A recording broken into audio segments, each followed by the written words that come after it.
Halo,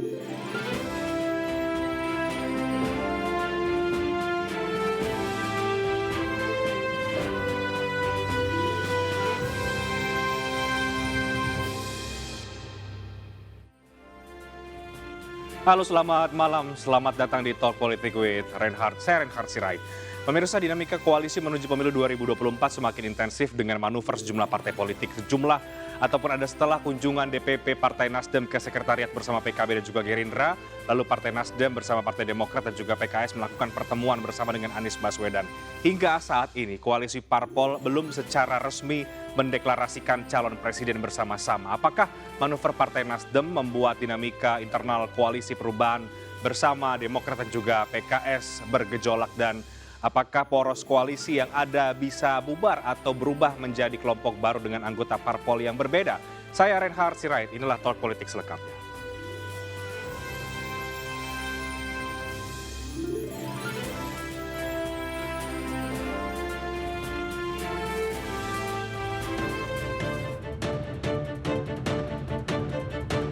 Tiga partai politik yakni PKS, Nasdem, dan Demokrat menggelar pertemuan di kediaman Anies Baswedan di Lebak Bulus, Jakarta.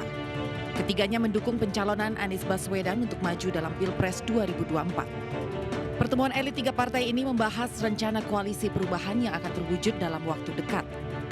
Ketiganya bahkan sudah menyatakan satu frekuensi untuk mendukung penuh Gubernur DKI Jakarta periode 2017 hingga 2022 itu.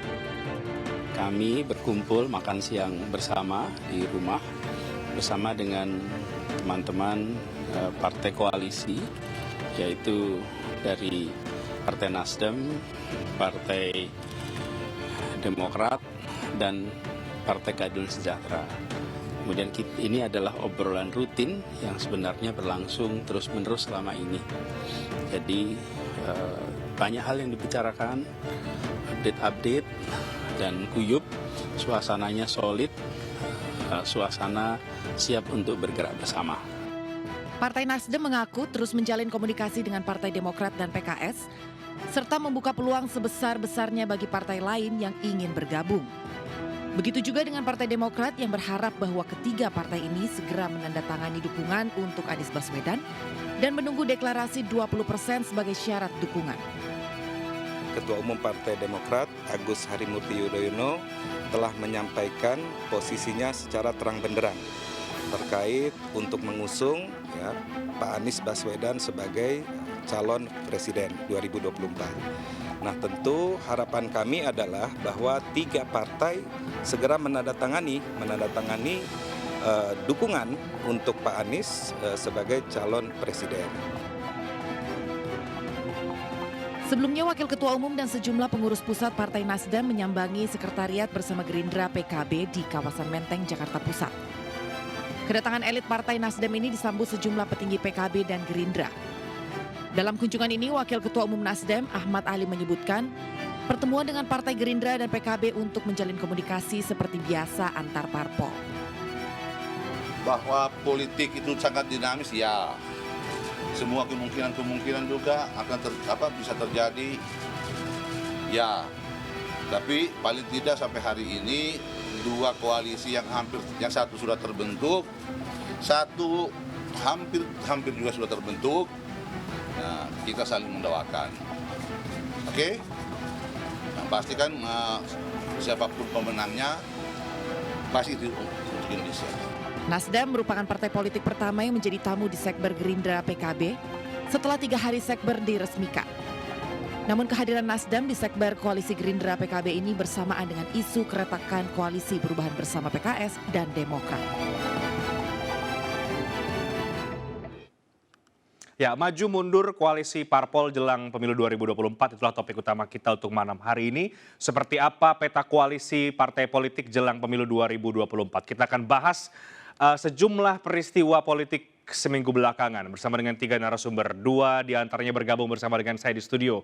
Ada Bang Jansen Sitindaun, Wasekjen DPP Partai Demokrat. Bang Jansen, selamat malam, apa kabar? Selamat malam Reinhard, selamat malam penonton MNC. Ini kalau Bang Jansen sudah turun, artinya pemilu sudah dekat, gitu ya Bang?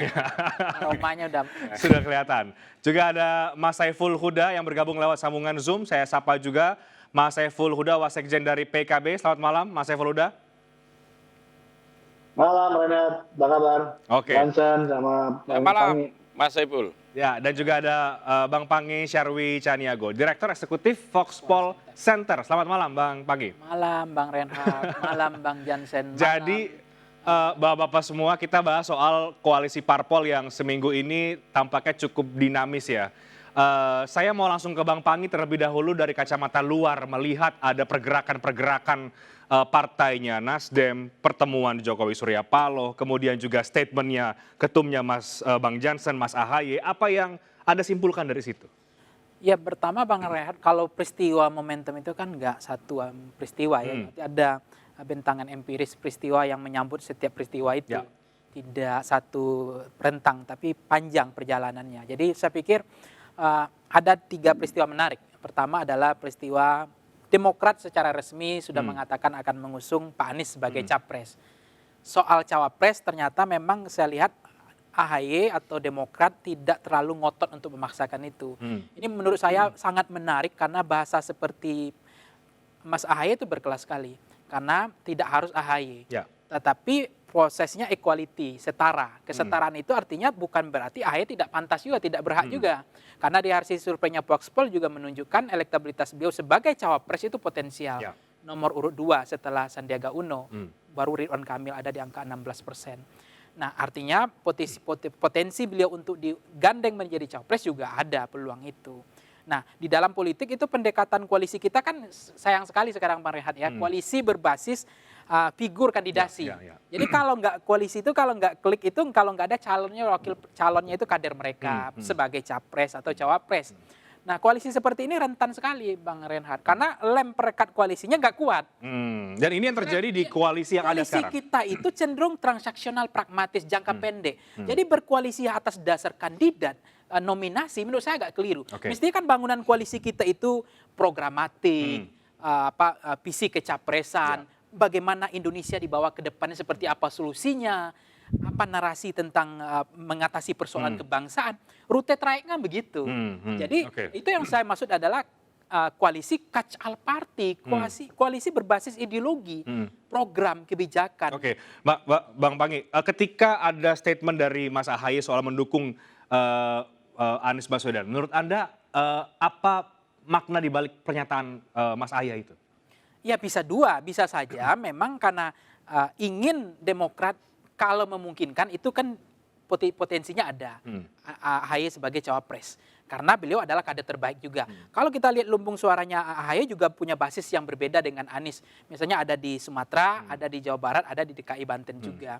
Nah tetapi memang ada juga Khofifah yang kuat di Jawa Timur, Jawa Tengah dan seterusnya. Tapi kalau simbol dari ini kan kalau kita lihat apa makna simbol di balik ini, kalaupun AHY kemudian mengatakan mendukung, tapi kemudian AHY mengatakan itu diserahkan sepenuhnya kepada Pak Anies, itu kan bahasa sebetulnya sudah cukup bagus. Ada kemajuan. Artinya selama ini DNA tendensinya Demokrat itu kan koalisi seolah-olah kita berkoalisi dengan syarat. Koalisi bersyarat itu ada kesepakatan yang belum ketemu, klik. Nah orang membaca, masyarakat awam bukan saya ya, itu seolah-olah Demokrat tidak bisa mengusung Anies kalau hanya tiket kosong. Tiket kosong itu dalam arti ya harus ada kesepakatan lain. Artinya kepastian terhadap Demokrat. Nah sekarang Demokrat menurut saya agak menurun. Menurunkan saya nggak mengatakan menurunkan ego, atau egonya itu udah mulai menurun bahwa itu diberikan kebebasan kepada Pak Anies. Nanti saya ke Mas Saiful Huda, tapi saya ke Bang Jansen dulu. Sebelum kita bicara soal cawapres dan lain sebagainya, Bang Jansen. Nasdem ke sekbernya Mas Saiful Huda, Gerindra PKB. Kemudian ada pertemuan Pak Jokowi Surya Paloh. Posisi Demokrat sekarang gimana ini? Ngeri-ngeri atau masih yakin banget dengan koalisi perubahan? Biasa aja. Biasa aja, nggak, peristiwa itu tidak mengganggu sama sekali posisi Demokrat di koalisi perubahan? Kalau kedatangan Nasdem ke sekbernya Mas Saiful Huda, PKB Gerindra itu, karena memang kita punya tim kecil ya, Demokrat, PKS, dan Nasdem gitu. Jadi teman-teman Nasdem datang ke sekbernya PKB Gerindra itu sebelumnya sudah diberitahukan juga ke kita. Jadi itu makanya saya katakan biasa aja. Beda hal kalau sebelumnya tidak ada woro-woronya ke kita, kita kaget gitu. Jadi sudah ada pembicaraan itu terlebih dahulu? Nah biasa aja, itu kan bagian dari silaturahmi kan. Kalau pertemuan antara Pak Surya Paloh dengan Pak Jokowi begitu, hanya beliau berdua lah yang tahu. Itu dia apa yang mereka bicarakan. Tetapi apapun yang mereka bicarakan begitu, khususnya misalnya kalau kaitannya dengan soal politik praktis begitu, nggak ada juga kaitannya dengan Partai Demokrat begitu. Kalau soal reshuffle dan lain-lain kan itu kembali ke Pak Jokowi kan begitu dia. Jadi, Yang ada kaitannya adalah kalau kemudian Demokrat tidak, Nasdem tidak lagi solid di koalisi perubahan. Itu yang ada kaitannya Bang Jansen. kalau sampai per saat ini solid, Oke. solid. Karena begini,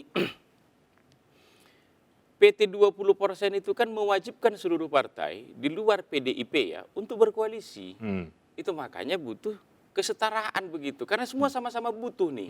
Anggaplah misalnya Nasdem ya, buatlah punya 19%. Kurang 1% ini setara yang 1%-nya. Karena tanpa 1% tidak bisa kemana-mana kan. Apalagi misalnya Nasdem, Demokrat dengan PKS ini beti-beti itu beda-beda tipis suara kursinya itu. Jadi 59, 54 kami, 50 PKS. Ya. Itu dia. Jadi tingkat kebutuhannya ini hampir sama nih. Itu makanya yang penting saat ini sebenarnya adalah bagaimana soal rintangan PT 20% itu kita tuntaskan dulu. Nah, kalau untuk koalisi kami ini, ya, mau tidak mau memang Nasdem, Demokrat, PKS harus solid. Oke. Karena kalau salah satu saja pergi begitu, nggak cukup. Kebutuhan 20%-nya mau nyari kemana? Oke, dan Anda yakin itu masih solid sampai dengan hari ini? Semoga sampai pendaftaran. Ya. Ada kata semoganya Iya soalnya. dong. Jangan hanya hari ini, karena Oke. gini, pendaftaran capres kita itu kalau tidak salah tuh tanggal 7 sampai tanggal 13 September. Masih lama sekali nih. Masih lama sekali. Itu. Kalaupun hari ini misalnya Demokrat, PKS dan Nasdem ya sepakat ya kemudian punya capres cawapres, nggak bisa kita telepon KPU. KPU karena kami udah lebih dulu sepakat nih, tolong minggu depan buka ya pendaftaran, nggak bisa. Oke. Solid saat ini harus tetap dijaga nih.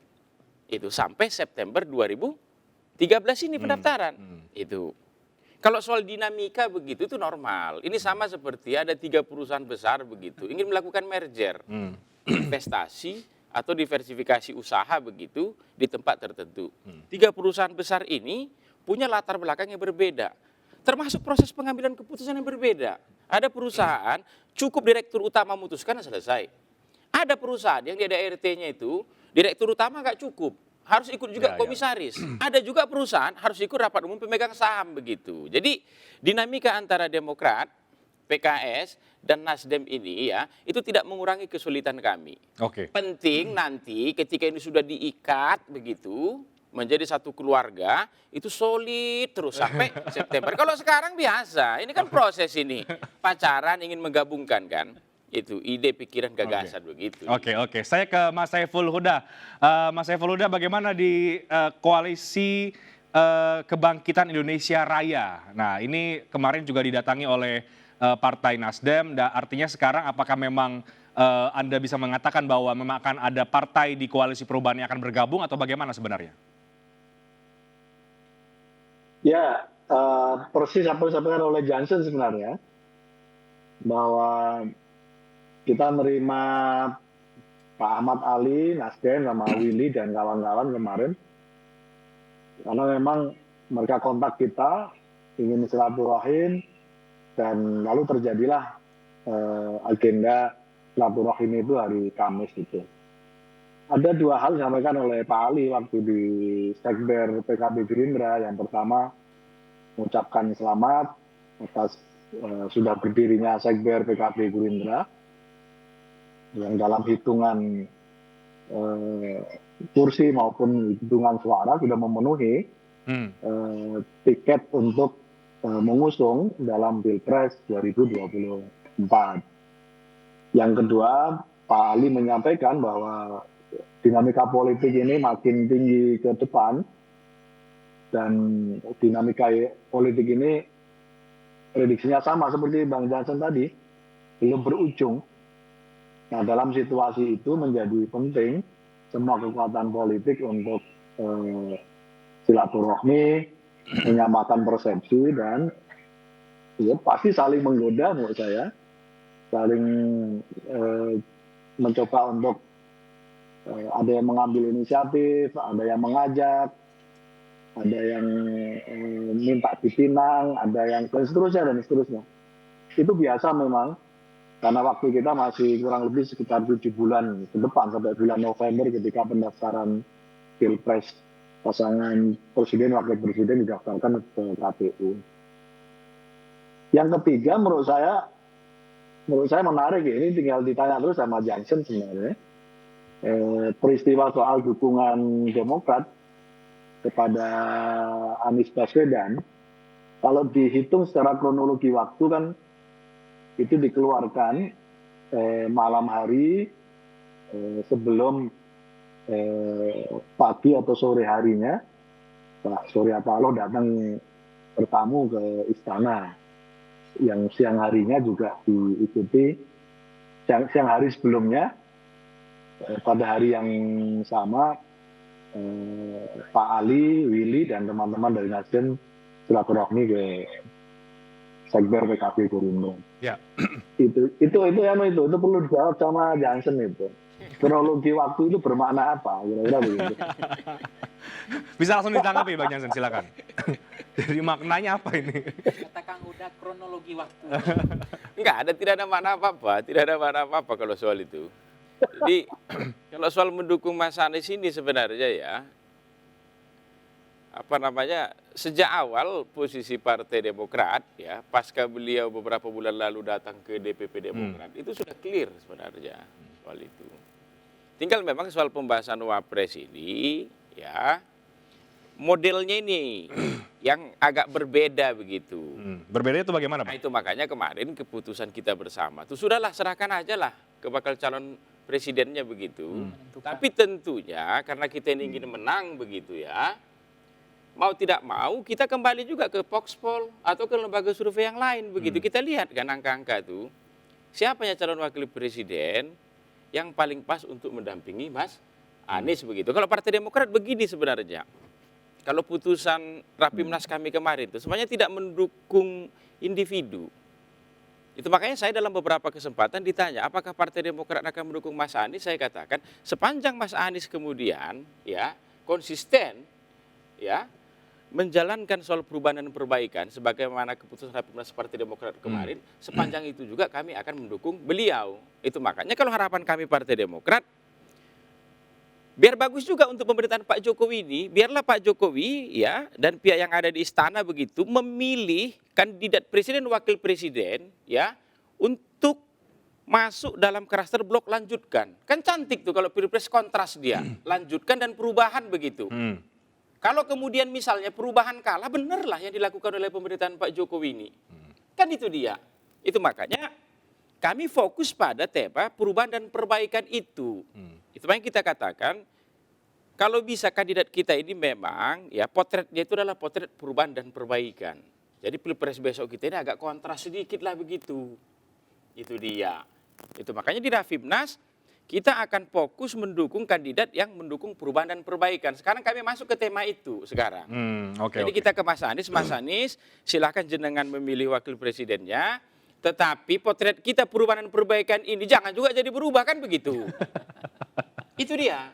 Dan itu bagus untuk pemerintahan ini. Jangan juga kemudian frekuensinya besok semua FM. Kan cantik tuh, ada FM, ada AM. Yang ingin perubahan, dia datang dengan narasinya, utang akan kami buat begini, pertumbuhan ekonomi begini, itu dia. Fiskal kita begini, moneter begini, negara maju penegakan hukum begini. Yang lanjutkan silahkan. Kami akan tetap mempertahankan utang yang tinggi ini. Nah, pertumbuhan ekonomi yang kami katakan 7% walaupun nggak sampai, tetap kami katakan akan 7 gitu misalnya. Kan cantik. Jadi ada dua pandangan atau dua sisi yang berbeda begitu ya Bang ya di Pilpres. Kalau bisa ada 3 sisi. Kalau bisa seperti misalnya teman-teman PKB Gerindra ini kan sudah cukup juga tuh untuk buat koalisi. Berdua aja sudah cukup. Jangan-jangan mereka punya sisi yang lain. Keumatan, kerakyatan, kebangsaan harus kita tarik dalam satu nafas yang sama. Misalnya temanya begitu. Macam-macam. Kan cantik. Kita kembali ke koalisi. Mas Saiful Huda, ketika setelah kemarin ada pertemuan dengan Nasdem, ini bahasa silaturahmi, bahasa ke publiknya. Tapi yang namanya pertemuan antar aktor politik, saya pikir tidak mungkin ada pembicaraan soal politik begitu loh. Jadi banyak yang kemudian membaca bahwa jangan-jangan kemudian Nasdem bisa saja bergabung dengan koalisi Anda. masih sangat ada kemungkinan karena sekali lagi ya Nasdem kan belum punya bikin poros kan baru. Bang Jansen kan baru bikin tim kecilnya. Poros koalisinya kan belum dideklarasikan. Artinya Nasdem juga masih sangat terbuka dia bangun poros atau gabung di poros yang sudah ada dan seterusnya. Tapi pertanyaan saya belum terjawab sama Jansen tadi. Yang mana itu Mas Saiful Huda? Yang belum terjawab yang mana, Kang? Soal kronologi waktu. Soal kronologi waktu. Oh, yang tadi. Oke, nah itu nanti dijawabnya nanti setelah jeda. Kita break dulu, nanti akan dijawab oleh Bang Jansen Siti Daun. Kami akan segera kembali sesaat lagi.